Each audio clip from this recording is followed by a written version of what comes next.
बहुत पुरानी बात है। एक गांव में अमित नाम का एक व्यक्ति रहता था। वह बहुत मेहनती था, लेकिन गांव में कोई रोजगार नहीं था। उसने सोचा कि मैं शहर चला जाता हूँ, वहाँ मुझे मेरी योग्यता के अनुसार मेहनत के पैसे मिल जाएंगे। यह सोचकर अमित एक दिन अपने गांव से शहर की ओर चल दिया। शहर बहुत दूर था। चलते चलते अमित थक चुका था।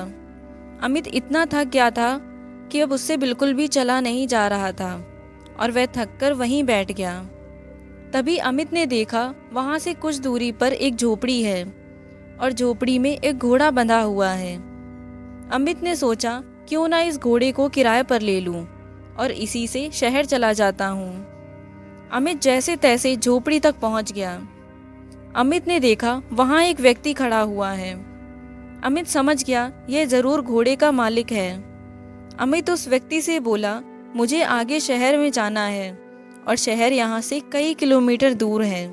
मैं बुरी तरीके से थक चुका हूँ, तो क्या मैं आपका घोड़ा ले सकता हूँ? इस पर घोड़े का मालिक झुंझलाते हुए बोला, तुम्हें क्या घोड़ा मैं ऐसे ही दे दूँ? अमित बोला, मैं आपसे घोड़ा फ्री में नहीं लूँगा, इसके बदले मैं आपको घोड़े का किराया दूंगा। घोड़े का मालिक बोला, मैं तुम्हें घोड़ा किराए पर दे तो सकता हूँ, लेकिन मुझे अभी दूसरे गांव जाना है। अगर तुम मुझे उस गांव तक छोड़ दो तो मैं यह घोड़ा तुम्हें किराए पर दे सकता हूँ। अमित झट से तैयार हो गया। अमित घोड़े पर आगे बैठ गया और घोड़े का मालिक पीछे। गर्मी के दिन थे, धूप बहुत तेज थी। दोनों चलते चलते थक गए और पसीने से तरबतर हो गए। अमित बोला, बहुत तेज गर्मी है, थकान भी बहुत हो रही है, कहीं थोड़ी देर आराम कर लिया जाए। दोनों ने इधर उधर देखा, लेकिन कहीं भी कोई पेड़ नहीं दिखा। तभी अमित घोड़े से उतरा और घोड़े की ही छांव में बैठ गया। अमित थोड़ी देर ही घोड़े की छांव में आराम कर पाया था कि यह सब देखकर घोड़े का मालिक बुरी तरीके से जल गया। घोड़े का मालिक बोला, मैंने तुम्हें घोड़ा किराए पर दिया है, उसकी छाया किराए पर नहीं दी। तुम हटो यहाँ से, इस छाया पर मेरा अधिकार है और मैं यहाँ आराम करूँगा। यह सुनकर अमित बोला, महानुभाव, आप ये कैसी बातें कर रहे हैं? मैंने अगर घोड़ा किराए पर लिया है तो उसकी छाया पर भी मेरा ही अधिकार है।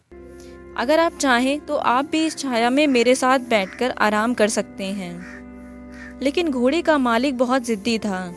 वह बोला, नहीं नहीं, इस छाया पर सिर्फ और सिर्फ मेरा अधिकार है और मैं ही इसकी छांव में बैठूंगा। तुम हटो यहाँ से। इतनी छोटी सी बात पर दोनों में जोर जोर से बहस होने लगी और बात तू तू मैं से हाथापाई पर आ गई। दोनों एक दूसरे से झगड़ने लगे और एक दूसरे पर लात घूंसे बरसाने लगे। सुनसान जंगल में उनके बीच बचाव करने वाला कोई भी नहीं था। दोनों की लड़ाई देखकर घोड़ा भड़क गया और वहां से भाग गया। थोड़ी देर बाद जब घोड़े के मालिक ने घोड़े को देखा तो वह कहीं दिखाई नहीं दिया। यह देखकर घोड़े का मालिक बोला, अरे मेरा घोड़ा कहाँ चला गया?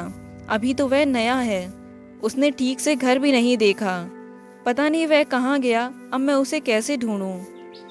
तभी अमित बोला, अच्छा हुआ, तुम जैसे लोगों के साथ ऐसा ही होना चाहिए। अभी तुम छाया के लिए परेशान हो रहे थे, अब घोड़े की काया के लिए परेशान होना।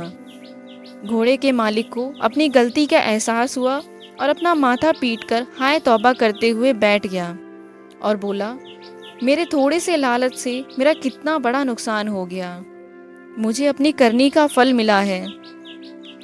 घोड़े की छाया के लोभ के कारण घोड़े की काया से भी हाथ धो बैठा। इस कहानी से सीख मिलती है कि लालच बुरी बला है और कभी कभी छोटे से लोभ के कारण बड़ा नुकसान उठाना पड़ सकता है।